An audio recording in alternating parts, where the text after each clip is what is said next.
Olá, bem-vinda ao novo episódio do Inspire Talks Podcast. Esse é um momento muito especial para mim, porque eu tô com uma convidada aqui que eu conheci pelas redes e depois eu tive a chance de conhecer o trabalho dela mais de perto. A tenho como uma amiga, uma pessoa especial. Pouca gente sabe, mas a minha primeira experiência como convidada de podcast foi com ela, no Jornada da Calma. Então a essa altura você já deve saber que eu tô falando da Helena Galante, jornalista, alma humana, uma pessoa que inspira, né, por aquilo que oferece ao mundo, atualmente diretora de portfólio da Editora Abril, e acho que uma pessoa que inspira de verdade, trazendo verdade para as coisas que ela faz. Então, muito obrigada, Helena, por estar aqui. Obrigada, obrigada uma a você. Alegria, uma honra, uma realização, uma inspiração, é tudo junto e misturado. Que delícia ter você aqui. Que bom ver você, que eu entrevistei lá atrás, então a primeira entrevista num podcast, hoje com o seu próprio podcast, realizando um sonho, trilhando um caminho novo, isso me inspira muito também. Obrigada. Que coisa linda. Eu queria começar te perguntando se você tem, não sei se bem uma definição, mas o que é inspiração para você? O que te passa na cabeça? Eu gosto de pensar em inspiração primeiro na parte de piração, que eu acho que tem uma coisa que é meio pirada na inspiração, um pouco louca, que não é o que a gente está acostumado a ver. E para mim, inspiração tem a ver com isso, com alguma coisa que não foi feita antes, que talvez daquele jeito não foi feita e que num primeiro momento pode parecer um pouco estranho e falar, mas por que alguém faria isso? Então tem essa dose de piração envolvida, mas é aquela piração que no final é muito boa, que a hora que você experimenta uma coisa que parece muito doida, não é possível que eu vou fazer isso, você faz e você fala, nossa, não era exatamente isso que eu precisava. Então para mim tem sido uma coisa que me tira muito da mente, muito analítica, muito intelectual, muito pensante pelo que é correto, pela meta que eu quero alcançar. Para mim isso me inspira menos. Me inspira isso, assim, alguém fazer alguma coisa com muita alegria, que parece uma doideira, mas no fim é tudo que a pessoa tem que fazer. Tem vida, tem alegria, tem contentamento ali naquilo. Isso acho que para mim é inspiração. Essa palavra é tão forte, né? Contentamento. Eu tenho pensado sobre isso. A gente estar contente com algo é o suficiente, é o bastante, é o prago. É a abundância do momento, assim, é aquela coisa que é o suficiente, né? Num mundo de tantos excessos, o suficiente, perceber o suficiente é tão... Mas a gente só consegue fazer isso se a gente não estivesse comparando, né? Nem com você mesmo em outras versões, que eu acho também que isso, né, é entender cada momento e o que aquele momento traz.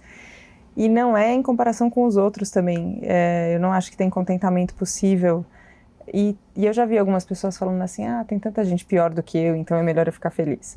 Eu não consigo pensar nisso, assim, eu acho que cada contexto tem as suas características e se você consegue fazer as pazes com a realidade, ok, é isso que está acontecendo, tem esse caminho para o contentamento disponível. A gente tem que trilhar esse caminho, mas a hora que você faz as pazes, ele se abre, parece que para você poder percorrer.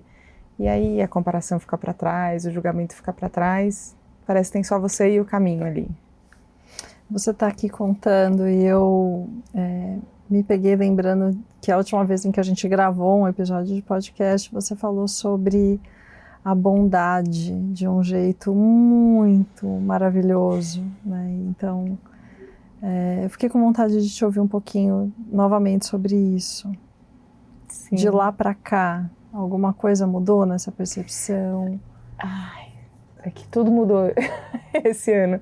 2025 foi um ano para mim de muita transformação, assim, um ano que trouxe muitos convites para olhar de novo para mim, olhar de novo. E é muito curioso você trazer isso, porque talvez o que permaneceu, o que não mudou, é essa fé que eu tenho na bondade das pessoas e na bondade que existe dentro do meu próprio coração mesmo, que eu acho que a gente funda a nossa identidade em cima de coisas um pouco frágeis e muito transitórias. Os nossos empregos mudam, os nossos cabelos mudam, o nosso corpo muda, as nossas emoções mudam muito. Mas, para além de todas essas mudanças, tem uma coisa que eu acho que quando você trilha esse caminho do contentamento, você vai encontrando outros caminhantes ali também, que é essa semente da bondade, essa semente do... Tudo é tão instável, tudo é tão difícil no mundo, por que a gente não pode fazer alguma coisa boa? Por que a gente não pode fazer uma escolha que beneficie a gente, beneficie os outros? E só porque é bom, só porque tem uma vontade genuína no coração de fazer o bem. Isso se manteve. E foi muito bom, assim, perceber que, apesar de todas as turbulências, de todas as mudanças, de toda a instabilidade, de toda a fragilidade que sempre esteve aí na vida, talvez eu só tenha entrado mais em contato com ela nesse ano, ela não abala essa semente de esperança que eu acho que tem, que é o que eu sinto quando eu vejo bondade nas pessoas, quando eu vejo bondade em alguém que caminha ao seu lado, quando eu vejo bondade em alguém disposto a só compartilhar uma jornada com você, independente de poder amenizar ou não amenizar o que você está sentindo, alguma dor que você está sentindo, mas alguém que se coloca do seu lado. E você pode ser essa pessoa do lado de muitas outras, assim. Então, eu sempre penso isso, assim, quantas pessoas vão ouvir esse podcast depois e podem se inspirar. Isso é uma forma também da gente caminhar junto com as pessoas, eu acho isso muito bonito. Tem tanta riqueza na sua fala, mas eu queria pegar um pedacinho dela. Quando você fala da bondade como essa essência, né, do DNA humano, sei lá, que não se transformou em um ano de tantas transformações, o que me ocorre é a história da borboleta, né? A borboleta, ela tem uma única célula que não se transforma durante a transição dela de lagarta para borboleta. Então, quando ela vive a vida dela de lagarta, sendo lagarta, come, dorme para ganhar energia para, no momento do casulo, fazer a transição para uma nova forma de vida, né, em que tudo se transforma, com exceção de uma única célula, que se chama célula imaginal, que é a célula que conta para todas as outras quem ela é, a despeito do antes e do depois do casulo, sabe? E aí você foi falando disso e aí me veio, gente, talvez essa seja uma célula imaginal da gente, porque eu estava conversando em um outro episódio aqui sobre o quanto esse tema da bondade, ele me toca. E não à toa eu lembrei disso quando a gente se viu, porque você falou dele de um jeito que se aproxima muito do que eu acredito, né? E recentemente, naquele livro Humanidades, eu não sei se você teve a oportunidade de conferir, fala de muitas bondades, de muitas coisas, não só da bondade, porque nós temos também, né, outras emoções e são igualmente importantes em muitos contextos. Mas fala bastante sobre esse aspecto, e eu me lembrei que talvez há uns 2 anos eu tive contato com uma pesquisa que falava sobre a bondade ser algo inato. Então, espero que quem está aqui nos acompanhando diga, nossa, ela já contou essa história, porque é sinal que vocês estiveram na outra conversa. Mas eu vou insistir em retomar isso, porque eu acho que é realmente muito fabuloso, né? Então, colocaram vários bebês de, em média, 18 meses de vida dentro de uma grande sala, e eles tinham ali um Lzinho, que era um mini biombo. Eles ficavam ali com a sua traquitana, fazendo traquitanice de bebê, até que em algum momento alguns começavam a chorar. E aí, os que não estavam chorando se desinteressavam do que estavam fazendo e começavam a procurar no entorno. E aí nem todos andam nessa idade, mas eles se movimentavam, ou engatinhando, levanta-cai, ou alguns já, né, naquele esqueminha, tentando encontrar onde é que estava o bebê que chorava. Quando eles encontravam, a primeira reação documentada deles era um alívio. Achei. A segunda só vinha que era um sorriso, quando eles conseguiam fazer o outro bebê parar de chorar. O que vinha com um toque físico, ou entregar o brinquedo, ou sentar do lado, ou ficar olhando, era o suficiente para o outro bebê parar de chorar. O que tem de tão mágico nisso? Eu acho que isso em si, independente de qualquer experiência, já é maravilhoso, mas a explicação por trás disso é que me surpreende. Nessa idade, nessa fase da vida, a gente não tem maturidade biológica, e nem comportamento social, e nem memória, e nem código, que dê conta de dizer que aquelas crianças foram treinadas. Então, foi o neurônio espelho que levou elas a isso. A gente está falando de instinto. De uma dor compartilhada, não nomeada, mas percebida, captada, endereçada para um lugar no coração, na alma, não sei, nos nossos corpos, que nos leva a procurar um desconhecido e tranquilizá-lo e nos contentarmos com isso, sabe? E aí, eu fico pensando que muitas vezes a gente está vivendo coisas difíceis, momentos de muitas perdas, de muitas transições, como você está dizendo, e o que tira a gente, às vezes, do lugar é ajudar um outro. É estender a mão, é deixar a sua dor um pouquinho ali, porque não há o que você possa fazer por ela naquele momento, mas você pode fazer algo pela dor de uma outra pessoa, e você estende a mão, e você oferece isso, e aquilo é transformador, né? Literalmente. Então, acho que a gente entender que a gente está munido desse instinto é algo fabuloso, né?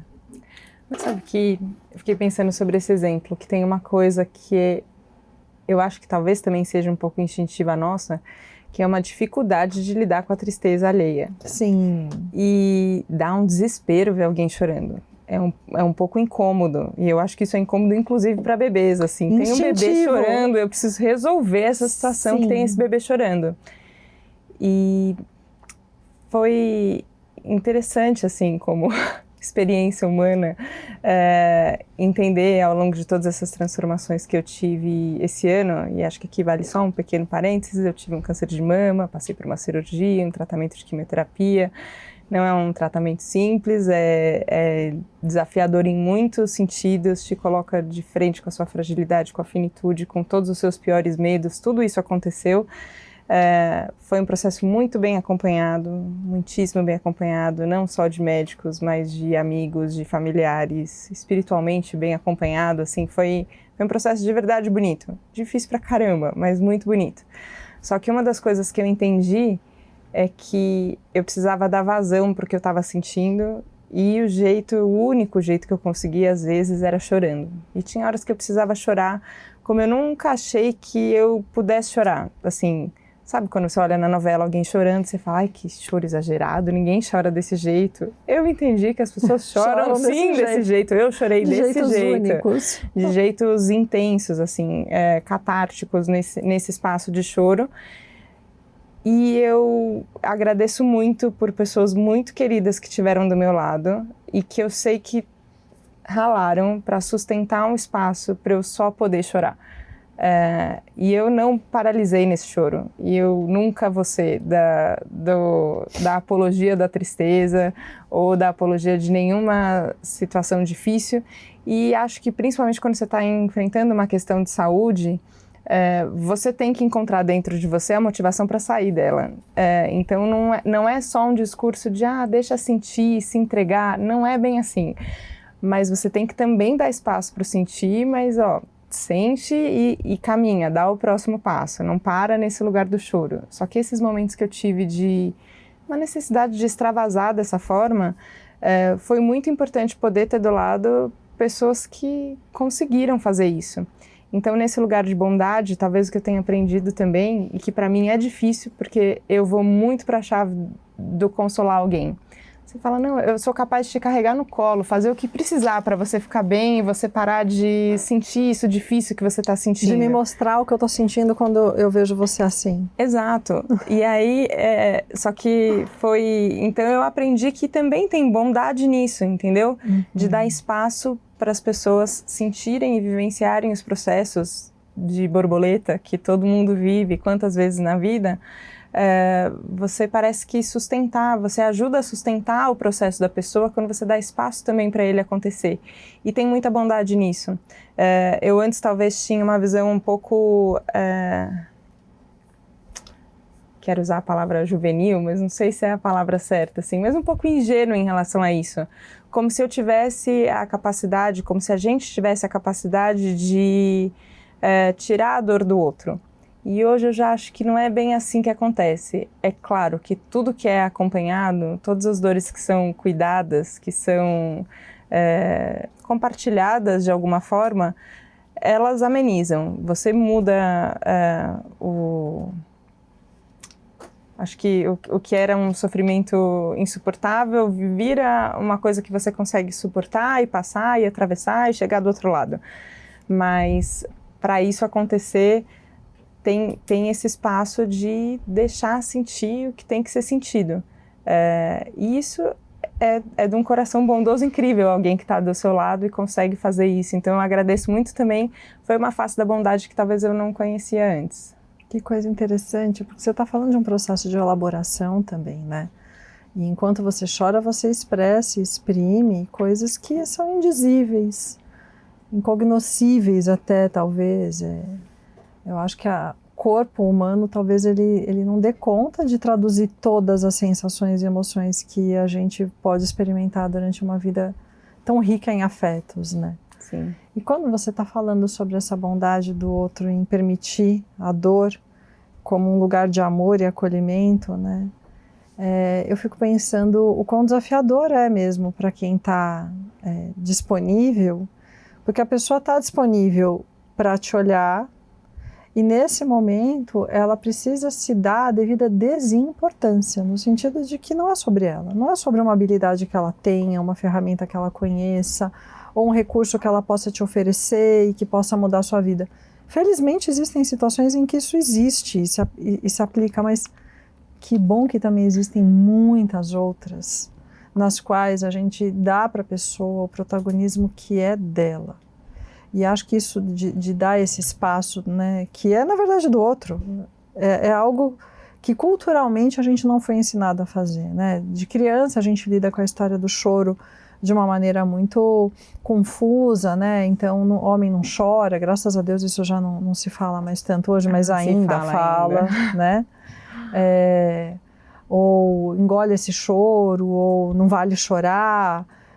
Quantas vezes, né, quando eu pensava na realização desse projeto, eu não conseguia falar, eu só chorava. E ontem foi um dia que eu chorei um monte, e antes de ontem também, e hoje também. E é uma coisa muito necessária da gente poder abrir espaço para sentir o que a gente tem para sentir, sem achar que aquilo também tem que significar alguma coisa para além daquele momento, né? Tem uma coisa interessante quando eu penso nos outros animais mamíferos em especial, com relação a essa expressão, que é o da livre, vou ser repetitiva, expressão mesmo. Então, sei lá, você vê dois cachorros que se encontram, se desentendem ali, eles latem horrores. E aí, quando finalmente eles perdem, né, o contato visual um com o outro, ainda um ou outro dá um latido aqui, ali, enfim. Acabou, enfim. Aquele cachorro não vai ficar olhando para trás o tempo inteiro, ele não vai ficar voltando ali. Acabou. Ele entregou tudo aquilo que ele estava sentindo, que aquela experiência despertou nele, e o corpo dele fez a descarga. Não existe uma memória de supressão, de julgamento, de interrupção de um fluxo que o teu corpo precisa percorrer para elaborar o que quer que seja. A gente não. A gente observa, julga e tenta dominar uma coisa que está pedindo passagem. E que, desculpa, assim, vai passar e vai te atravessar, e você talvez só não esteja em contato com isso de uma maneira saudável, porque a gente dissocia muito, né? E tem dissociação que eu acho que é até interessante, né? Tem aquele livro da Edith Eva Eger, A Liberdade é uma Escolha. Gente, que livro! Ele está completamente destruído, o meu. Caiu a capa mesmo, eu já li, reli, eu não sei quantas vezes. E ali ela conta que ela é uma sobrevivente, né, de Auschwitz e em uma determinada experiência ela tem que dançar pro Mendele. E se ele não gostar da dança, se ela falhar, ele manda ela para execução. E caso ele aprecie, ele joga um pedaço de pão como um ato de misericórdia. Então ela é colocada, né, nua, diante daqueles soldados, daquelas pessoas, para fazer esse espetáculo. Ela tinha acabado de perder a mãe, que tinha ido para uma câmara de gás. Nossa, eu acho que isso me dá até um... E aí quando ela vai para a experiência, ela conta que ela olha e diz: o que eu preciso fazer aqui é o que eu sei fazer, é dançar. E eu não posso impedir que eles me olhem, mas eu posso não vê-los. E ela faz a dança lindamente, né, de olhos fechados. E ela então faz uma dissociação ativa intencional, em que ela coloca o corpo dela em um movimento, mas a memória dela transporta ela para uma experiência em que ela está fazendo aquela mesma dança em um espetáculo para a família e para os amigos dias antes. E ela conta o quanto aquilo salvou ela, literalmente a vida dela, porque ela disse que se ela abrisse os olhos e enfrentasse aqueles olhares, ela não teria conseguido. Ela teria sucumbido. Então é um tipo de dissociação no sentido de que você se tira um pouco da experiência, mas você faz uma escolha ali para conseguir atravessar um processo que precisa ser vivido, né? E a gente não consegue evitar a vida. E quando você me fala, né, da sua experiência com o câncer, com o cuidado consigo mesma, com essas novas visitas que você se fez, eu fico pensando no quanto de novas construções são possíveis a partir daí, né? O quanto a gente enriquece a alma humana, o olhar para a vida. Eu queria muito te ouvir sobre isso. Engraçado, sabia que eu acho que eu ainda não tenho... E eu sou super das palavras e dos pensamentos, né? E eu não consigo não elaborar as coisas enquanto elas estão acontecendo. É mais forte do que eu. E eu escrevi muito, muito no meu diário esse ano. Estava hoje relendo. Por uma coincidência, eu tenho um caderno que fica ali na mesinha de cabeceira da minha cama. Muitas vezes eu acordo e já escrevo, ou antes de dormir escrevo também. E por coincidência, esse caderno, ele começou no começo do ano, fevereiro foi que eu tinha terminado o outro, peguei o caderno novo e ele está agora nas 2 últimas páginas. Eu estava escrevendo hoje e aí eu fui ver as páginas que eu estava escrevendo antes de receber a primeira, nem foi o diagnóstico, mas o primeiro exame, que veio uma suspeita e aí você abre uma porta e você tem que mergulhar por todas elas, assim. E aí eu li essas páginas que foram do início do ano, antes de eu saber disso, e falei, eu não tinha a menor ideia. Ali tinham sonhos, tinham medos, tinha preocupações, tinha 1 milhão de coisas que tinham a ver com o meu cotidiano, e eu só não tinha a menor ideia do que ia acontecer depois. E a gente nunca tem. A verdade é que a gente sempre só tem uma ideia em retrospecto. Então, olhando em retrospecto agora para tudo que aconteceu esse ano, eu falo, eu acho que eu ainda não dei conta de saber tudo que aconteceu, tudo que me atravessou de verdade. E acho que está tudo bem também demorar mais um tempo para perceber. Mas teve uma experiência que foi muito importante durante o tratamento e durante esse ano, que foi uma experiência de peregrinação que eu tive. Então eu fui convidada a participar junto com um grupo que tem médicos e tem outras pacientes e tem, enfim, pessoas de corações muito lindos que fazem parte desse projeto que chama Caminhos de Cura. E quando eu fui convidada para estar lá, eu só falei, sim, eu quero, é óbvio que eu vou peregrinar até Aparecida, mais de 120 quilômetros, durante 4 dias. Só que quando eu disse esse sim, eu ainda não sabia, de novo, assim, ó, a mesma ingenuidade, eu ainda não sabia qual era a próxima etapa do tratamento, eu ainda não sabia, por exemplo, se eu ia ter que eu não ia ter que fazer a quimioterapia, e eu já tinha dito sim, e tinha colocado isso na minha cabeça como um grande sim mesmo, assim, não era nem na cabeça, era no corpo inteiro. Eu falei, é claro que eu vou, não tem a menor possibilidade de eu não ir, disso não acontecer. E acabou que eu tive que fazer a quimioterapia de forma preventiva, então foi depois da 4ª sessão que eu embarquei para essa peregrinação. E o que eu encontrei lá foi muito surpreendente em relação a mim mesmo, ao que eu senti.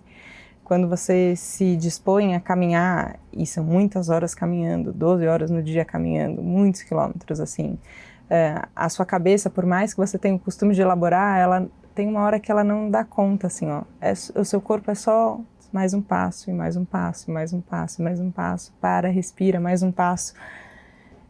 E eu fui aprendendo com essa sabedoria, que eu acho que é uma sabedoria do corpo, assim, que é uma sabedoria do espírito, que está muito envolvido ali num caminho que é quantas pessoas passam por ali rezando, quantas pessoas passam por ali pedindo, quantas pessoas passam por ali agradecendo. É um caminho milagroso de muitas formas, assim. Então, atravessar esse caminho, e um caminho difícil, assim, fisicamente difícil, muita subida, muita subida, muita descida, muito sol, tudo exaustivo, tudo é um convite para você desistir. E a vida é um pouco assim, às vezes. Parece que tudo está um pouco te mostrando só a face mais árida, né? Só que no meio dessa dificuldade que se apresenta, se você acha disposição interna para entrar em movimento, a vida também te contribui. Então chega uma pessoa do seu lado que vê que você está num momento muito sensível e te estende a mão, às vezes fisicamente, às vezes simbolicamente, assim, mas você sente que você está acompanhado, e aí de repente fica um pouco mais leve. Ou você lembra que... Por que é que você resolveu fazer isso mesmo? Qual que é o propósito de fazer isso? E você segue. E me falaram ali durante a subida mais difícil, que é a Serra da Luminosa, que não adiantava você ficar olhando para o topo, porque tem um terço muito bonito no alto dessa serra, só que você está lá embaixo e você está vendo o terço lá em cima e você fala, não vou conseguir, é muito alto, eu estou muito cansada, meu corpo não vai dar conta. E eles falam para você não olhar para o topo, mas você olhar para frente. Qual é o próximo passo? Qual que é o próximo passo que você pode dar? E você dá esse passo, e depois você dá mais um, depois você dá mais outro. E tinham recursos disponíveis, tinha um carro de apoio, caso não desse mesmo. Tinham, não é que uma forma de que você tem que se forçar, uma coisa que para além do que você pode, não é isso. Mas no fim você descobre que você pode mais do que você imaginava que podia. E quando eu cheguei em Aparecida, eu nem sei explicar o que eu sentia, mas eu sentia tudo. Eu sentia todo o caminho, tudo que eu tinha feito até ali. E foi muito importante para mim ter feito essa peregrinação, porque quando ainda tinham duas sessões de quimioterapia depois, então ainda tinham outros 2 ciclos que têm efeitos cumulativos, então os ciclos finais eram mais difíceis do que os ciclos iniciais, ainda que eu tenha tido efeitos colaterais leves, perto do que é possível, ainda que eu tenha conseguido me manter ativa, fazendo atividade física, trabalhando. Acho que eu tive uma sorte danada no fim, porque realmente cada corpo reage de uma forma. Mas foi difícil. E essa lembrança da caminhada, essa lembrança de não olha para cima, não fica olhando lá para o topo, para a linha, olha para o próximo passo, olha qual que é o passo que você quer dar.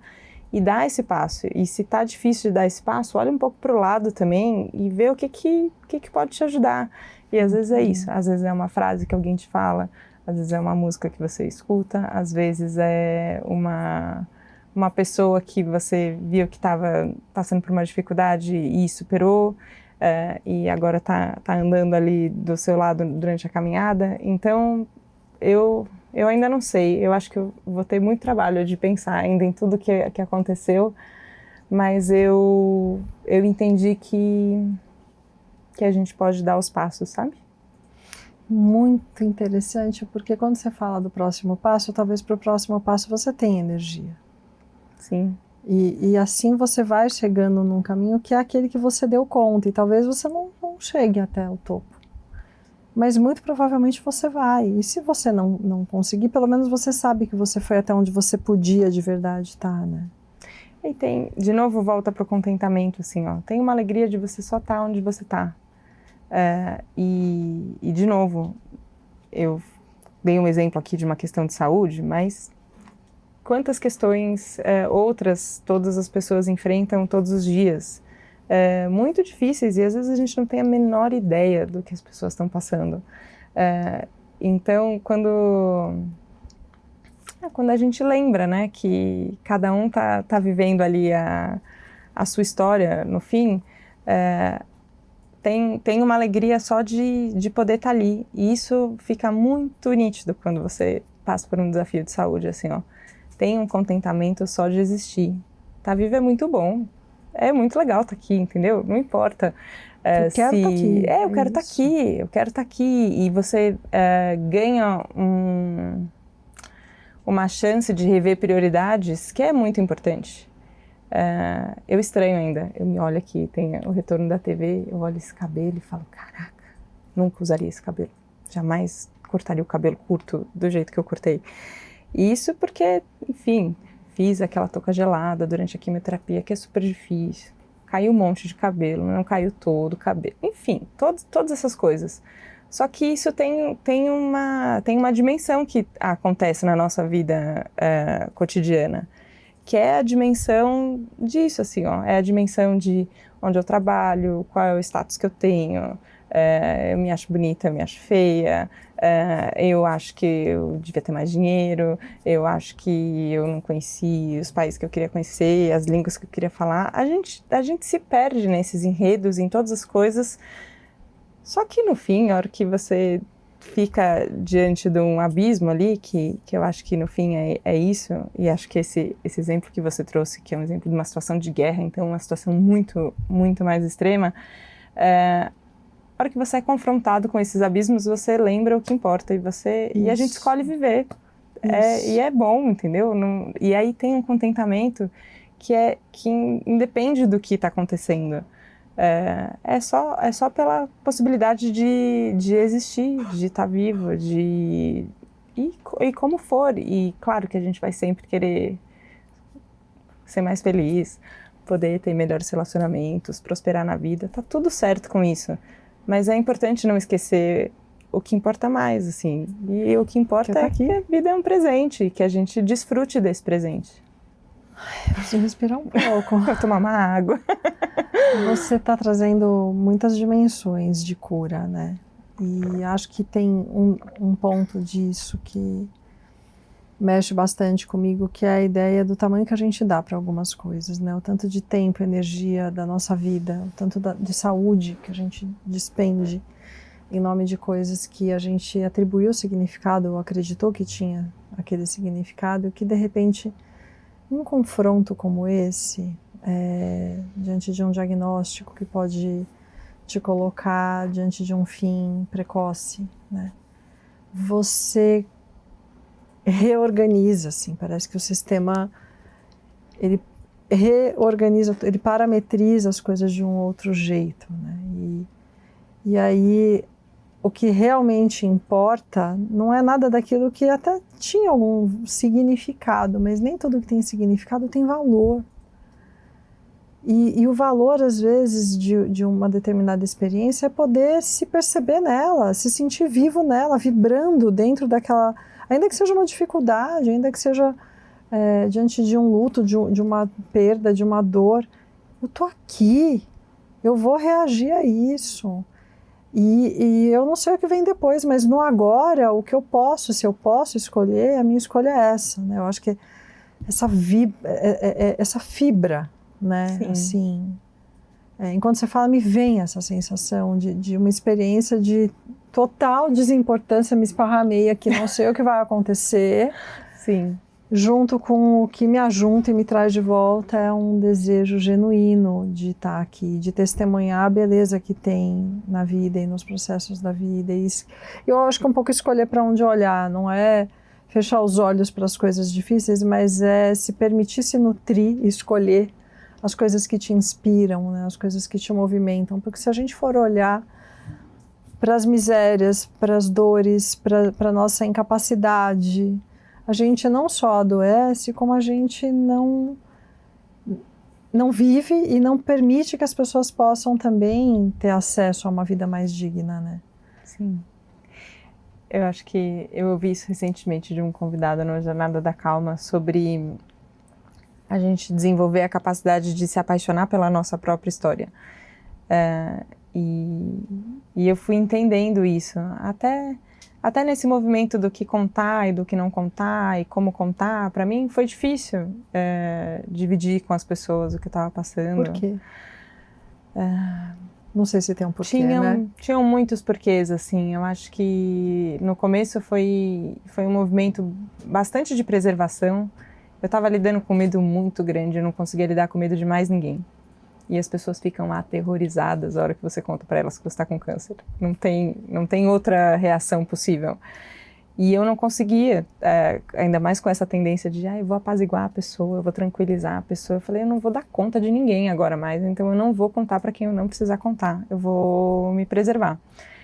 E foi uma coisa inédita para mim fazer isso, porque eu acho que é um movimento de validar a sua própria necessidade para além da necessidade alheia, que até então eu não tinha me permitido. Aí você fala, olha que coisa boa, melhor aprender isso aos 37 do que não aprender. Então, esse primeiro momento teve um pouco essa característica de deixa eu lidar só com o que eu consigo, então eu vou lidar com o meu medo agora. Eu fiz a cirurgia um pouquinho antes do meu aniversário, então eu recebi uma enxurrada de mensagens no meu aniversário, todas maravilhosas, queridas, e eu tenho a sorte grande, assim, a sorte não, e eu acho que eu também fiz essa escolha na vida. Eu vivo cultivando relações muito boas, então eu recebo muito carinho das pessoas, porque eu sei que eu também dou muito carinho para as pessoas e para além da reciprocidade, assim, é muito gostoso viver em relações em que a gente compartilha tanto carinho. Então o meu aniversário de 38 anos foi isso, um banho de amor e de carinho que eu recebi das pessoas, e as pessoas não tinham a menor ideia do que estava acontecendo comigo. E eu fui passando por esse processo, vivendo cada momento e me permitindo entender o que cada momento precisava, até que chegou uma hora que eu falei, eu acho que tá um peso eu não contar. Eu acho que tá difícil para mim não contar, porque as pessoas vão ver, eu vou passar por um tratamento agora que vai fisicamente me mudar, e aí como eu vou explicar? E eu divido tantas coisas com tantas pessoas no Jornada da Calma, por que eu não posso dividir isso? Por que é tão mais pesado? Por que significado que eu estou dando para isso, que isso tem um valor tão grande que não posso falar? E aí eu resolvi falar, e foi bom falar, me aliviou. E qual foi o valor de falar? Eu senti... E qual foi o significado também? Porque aí muda os dois, né, me parece. Sim, eu acho que tinha um pra que falar. Não era, tinha um motivo para falar, assim, que era um pacto de honestidade com as pessoas com quem eu convivia, mas para além disso, assim, tinha também no expor, entrar em paz com o que estava acontecendo, porque estava acontecendo mesmo, porque aconteceu e o que aconteceu, aconteceu. Então, um jeito de honrar o meu próprio caminho, assim, eu achei que essa foi a decisão. E o medo que eu tinha era que eu fosse me resumir ao diagnóstico, sabe? E eu não vou nunca, e ninguém nunca será resumido a um diagnóstico, ou resumido a uma situação difícil, ou resumido a um problema. A vida não é sobre isso. Então, acho que eu me fortaleci nesse lugar também de entender que a vida é muito maior, que a minha vida é muito maior, que a vida de todos nós é muito maior do que qualquer acontecimento que a gente acha que é definidor da gente. Não é, fez parte da nossa história, as coisas acontecem com a gente, coisas boas e coisas difíceis e coisas que você nem sabe classificar elas só são coisas que acontecem com você, mas para além dessas coisas existe você e a sua vida, e essa vida é muito maior, essa vida é magnífica, essa vida é bonita, essa vida tem uma semente de bondade que pode ser cultivada e que toca o coração das outras pessoas também. Então, aí tudo se encaixou, assim. Então, não vira mais do que uma bandeira, assim, um assunto para falar.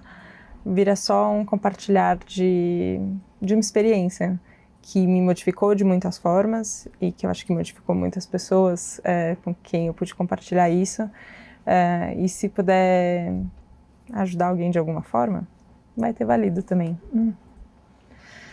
Quando você traz esse processo de autovalidação da sua necessidade de contenção, de recolhimento, de entendimento do para que você vai e com quem compartilhar, né? Me ocorre que quando a gente está vivendo uma experiência como essa, tem momentos em que estar com os outros nos fortalece muito, né?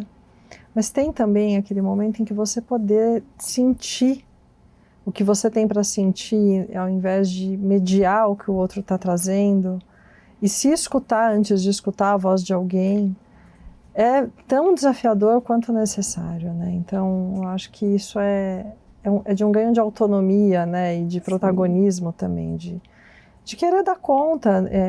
A gente pode também ter esses momentos, né? E acho que essa intenção, né? Eu acho que você falou uma coisa ali atrás que ficou para mim aqui reverberando. Quando a gente acha, né, que a gente pode curar a dor do outro, a gente pode cuidar de alguma maneira, transformar as coisas, mas a verdade é que eu acho que quando a gente tem a intenção, a gente se movimenta, a gente vai na direção do outro. E a gente tem que tomar cuidado para não ser invasivo. Né? A melhor ajuda é aquela que foi pedida, né? Sim. Porque ela é reconhecida antes de mais nada por aquela pessoa que vai recebê-la. Então ela recebe um apoio. Se ela não fez um pedido, o que ela recebe, na verdade, é uma invasão de fronteira.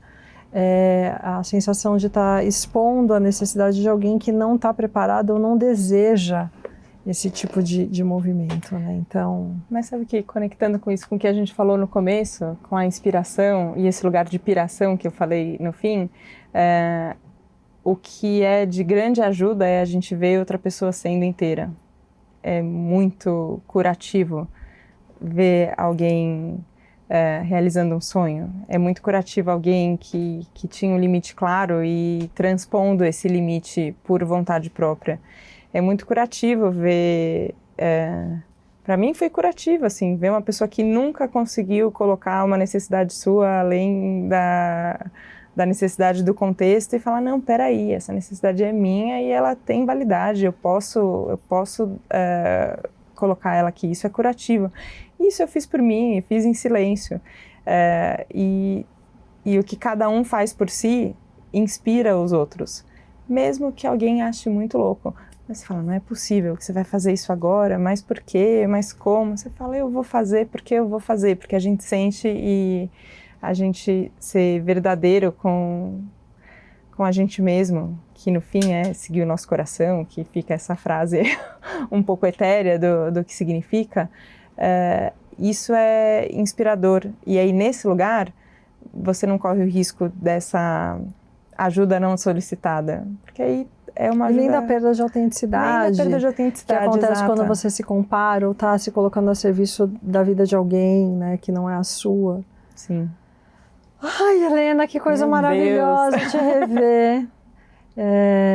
Quando você compartilhou comigo do seu momento ali atrás, eu senti uma dor gigantesca, mas eu senti também tanta força, tanta fé de que aquilo era uma transição, e eu quero te agradecer imensamente por compartilhar mais essa transformação, por permitir também que esse seu olhar bondoso para si, para a vida, para o mundo, possa estar aqui com a gente agora. Eu quero o nosso café anual, pelo amor de Deus, eu quero muito, mais do que antes até, se é que isso era possível. Quero te agradecer pela gentileza e generosidade do seu tempo, da sua entrega aqui para mim. Uma coisa muitíssimo especial. Acho que você deve estar sentindo o quanto eu estou radiante de ter a tua presença aqui. Muito obrigada, viu, por ter vindo. Obrigada, Cíntia, é uma honra mesmo. As pessoas não entram na nossa vida por acaso. Eu acredito nisso, assim. E como é bom poder cultivar as relações e contar com elas.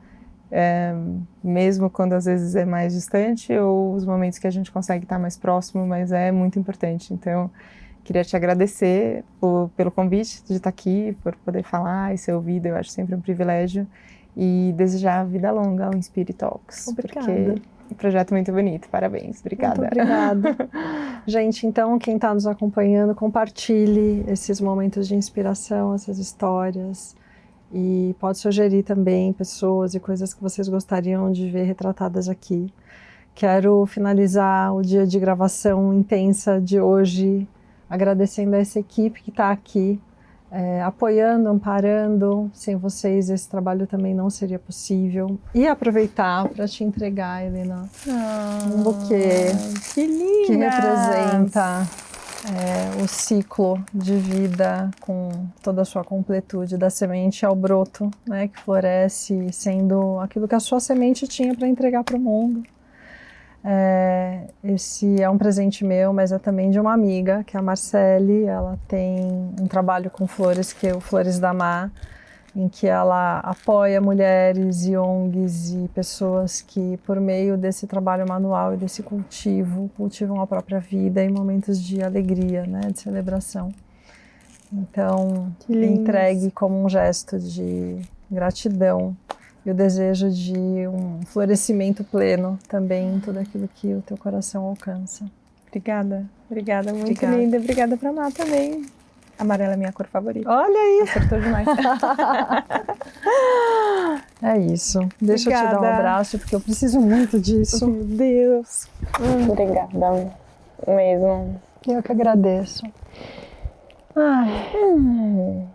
Temos que tomar café. Eu também. Vamos. Vamos.